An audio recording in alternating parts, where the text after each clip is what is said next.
আমার খুব মনে পড়ে যেই সময়তে আপনাদের বাংলাদেশে এরকম প্রেক্ষাপট আগস্টের 5 তারিখ, সেই সময়তে আমি মালয়েশিয়াতে ছিলাম। 2 তারিখে ডক্টর নায়েকের সঙ্গে, ডক্টর জাকির নায়েকের সঙ্গে একটা মিটিংয়ে অ্যাটেন্ড করেছিলাম।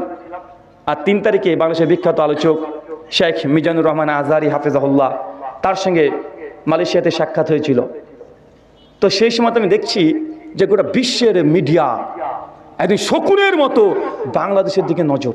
কি হয়, কি হবে, কিছু একটা হবে, কিন্তু কি হবে কেউ বুঝতে পারে না। ছিল না ভাইজান যে কিছু একটা হবে, কিন্তু কি যে হবে কেউ অনুধাবনই করতে পারে না। আমি সেই সময় ভাবছি যে কি ব্যাপার, যে বাংলাদেশে আসলে আমি তো বাংলাদেশকে মোটেও কম চিনি তা তো না। এখানে যতজন মানুষ আজকে স্টেজ সহ আছেন, যতজন আছেন, আমার বিশ্বাস যে আপনাদের চাইতে আমি একটু হলেও বাংলাদেশকে বেশি চিনি। কারণ আপনারা বাংলাদেশের মানুষ, এটা হচ্ছে কোন জেলার মধ্যে পড়ছে? গাইবান্ধা। তা আপনারা গাইবান্ধা, আপনি বাংলাদেশের 64টা জেলা, 524টা থানা, কটা থানাতে গিয়েছেন, কটা জেলায় গিয়েছেন, কয় জায়গাতে গিয়েছেন? আমাদের তো বাংলাদেশের এমন কোনো জেলা নেই যে আমাদের যাওয়া হয়নি। তা আমার চাইতে আপনি বাংলাদেশ বেশি চেনেন নাকি? আমি বিদেশি হতে পারি, আপনার দেশের না হতে পারি, তাই বাংলাদেশের এই তরুণ, এই যুবক, এদেরকে কম চিনি না। প্রায় বাংলাদেশের 500-র উপরে আমার 2017 থেকে প্রোগ্রাম হয়ে গেল। মানে এদেরকে রাস্তা ঘাটে সব জায়গায় এদের নারী নক্ষত্র চেনা হয়ে গেছে। আমি চিন্তা করছি যে এই ছেলেগুলোকে যে দেখলাম, এরা দিন রাত পাবজি গেম নিয়ে ব্যস্ত থাকে, গার্লফ্রেন্ডের পেছনে ব্যস্ত থাকে, সারাদিন সোশ্যাল মিডিয়া নিয়ে ব্যস্ত থাকে, টিকটক নিয়ে ব্যস্ত থাকে। এরা রাস্তাতে নেমে পড়ছে, কি ব্যাপার? এত জজবা কোথা থেকে পাচ্ছে তারা? কে তাদের পেছনে ইন্ধন দিচ্ছে? মানে ঢাকা শহরকে গোটায় এই যুবকরা, ছেলেরা, স্টুডেন্ট, ছাত্র, এরা দখল করে নেবে। ছিল না ভাইজান? আচ্ছা, এই কাজ কোথা থেকে হচ্ছে রে বাবা? কেন এরা তো এইসব রাজনীতি বুঝে না, অর্থনীতি বুঝে না। এটা স্কুল কলেজের ছাত্র, শুধু বুঝে গার্লফ্রেন্ড আর পাবজি গেম, এছাড়া মাথায় কোনো কাজ করে না। কিন্তু তারা এই রাজনীতির মধ্যে ঢুকে পড়ছে। 9 দফা 10 দফাকে 1 দফা করে দিয়েছে। ছিল না ভাইজান?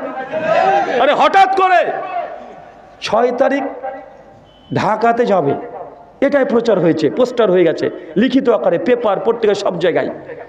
রাতারাতি বলছে না 6 তারিখ না, 5 তারিখে যেতে হবে। রাতারাতি সিদ্ধান্ত, রাতারাতি হাজার হাজার গাড়ি ঢাকাকে দখল করে নিচ্ছে। করছে না ভাইজান? এত তাড়াতাড়ি ভুললে হবে? তা আমার শুধু চিন্তা যে এদেরকে তো এরকম কোয়ালিটির ছেলে না রে, এটা মেয়ে পাগল, এরা পাবজি গেম পাগল, এরা টিকটক পাগল। কি ব্যাপার? এরা 10 দফাকে 1 দফা করে দিচ্ছে। কাজ কোথায় হচ্ছে? তো অনেকগুলো কারণ ছিল ওটে। তো আমার কাছে মনে হচ্ছে একটা কারণ সবচাইতে বেশি কাজ করেছে। কোনটা জানেন? এখনো অস্বীকার করতে পারেন অনেকেই। তো আমার কাছে একটা কারণ মনে হয়েছে। সেটা হচ্ছে ওনার একটা ভুল সিদ্ধান্ত ছিল। সেটা হচ্ছে ওই যে 7 থেকে 10 দিন ইন্টারনেটকে বন্ধ রেখে দেওয়া। এটা মারাত্মক কাজ দিয়েছে। 7 থেকে 10 দিন ইন্টারনেটকে বন্ধ রেখে দেওয়া, মানে যারা রাষ্ট্রে কি হচ্ছে খবরটাও রাখে না, জানে না, যারা রাষ্ট্রের সম্পর্কে একদমই অজ্ঞ, যখন দেখছে 10 দিন ধরে ইন্টারনেট নাই, এ তরুণ যুবকরা এরা ইউটিউব দেখতে পায় না, ফেসবুক দেখতে পারে না, গার্লফ্রেন্ডের সঙ্গে কথা বলতে পারে না। এর রাগটাই এখানেই ধরেছে। আরে তোরা ক্ষমতায় কে থাকবি না, তোদের ব্যাপার। আরে আমেরিকাতে কটা গাড়ি কিনবি তোদের ব্যাপার। সুইস ব্যাংকে কত কোটি টাকা রাখবি তোদের ব্যাপার। আমি যে 700 টাকা দিয়ে ডাটা মেরেছি, আমি কেন নেট পাবো না? 1 ঘন্টা মোবাইলে নেট না থাকলে এই যুবকগুলো পাগল হয়ে যায়। আর 10টা দিন বন্ধ করে রেখেছে, এরা হাফ ম্যাড এমনি হয়ে গেছে। এমনি 16 বছর কি হয়েছে ওই ব্যাখ্যা বিশ্লেষণ আর টিকা টিপ্পণী আমি দেব না, কারণ আমি আপনার দেশের নাগরিক না, আমি বিদেশি মেহমান। আমি ওই বিষয়ে কথা বলতে পারি না। আমাদের অনেক রেস্ট্রিকশন থাকে, অনেক কিছু ইচ্ছা হলেও আমরা বলতে পারবো না। কিন্তু 16 বছর নয়, এই 10 দিনে একদম সাধারণ মানুষকেও খেপে তুলে দিয়েছে। ভেবেছিল যে নেটটা বন্ধ করে মনে হয় কি ঘটছে একদম পুরো বন্ধ করে রেখে দেবে, কেউ বুঝতে পারবে না। গুম, খুন, হত্যা, রাজধানী সবগুলো করবে, কিন্তু কেউ বুঝতে পারবে না। কিন্তু মাকার আল্লাহু ওয়াল্লাহু খায়রুল মাকিরিন। সূরা আল ইমরান 54 নম্বর আয়াতে আল্লাহ বলেছে, তারাও চক্রান্ত করেছিল, আল্লাহ কৌশল করেছিল। আল্লাহর কৌশল সব চাইতে বড় আল্লাহ উত্তম কৌশলকারী। দেখেন এইটা যদি নেটটা বন্ধ না হতো এত দ্রুত মানুষ রাস্তায় নামতো না। একদম ছোট্ট থেকে বড় বন্ধু সবাইকে খেপে দিয়েছে।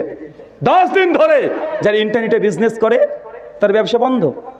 প্রবাসীরা বাড়িতে যোগাযোগ করতে পারে না। মানুষকে আদিম যুগের মানুষ বানিয়ে দিয়েছিল। 10টা দিন করেছিল না ভাইজান? আমার মতে এটা একটা কারণ, অনেকগুলো কারণ আছে, তবে এটা মানে ছোট থেকে বড় বন্ধু প্রত্যেকের হৃদয়ের মধ্যে একদম রাগ একদম ঢুকিয়ে দিয়েছে। আর ওই স্রোতে ভাসতে ভাসতে ওই পারে চলে গেছে। আর আমরা তো উদার, হ্যাঁ, যাই বলেন, গালি দেন আমাদেরকে, যাই দেন, আমরা হচ্ছে উদার। আজ থেকে 20 বছর আগে কেন তাসমিয়া নাসরিনকে আমরা নিয়েছি না? হ্যাঁ, যত বাতিল প্রোডাক্ট আপনাদের সব আমরা রাখি, এটা ভাবেন না। যত আপনারা বাদ দিবেন তত আমরা সাদরে গ্রহণ করব। তা আমাদের চেয়ে উদার আর কি আছে রে ভাই? আপনি গাল দিলে হবে? গাল দিয়ে 5 পয়সা লাভ নেই।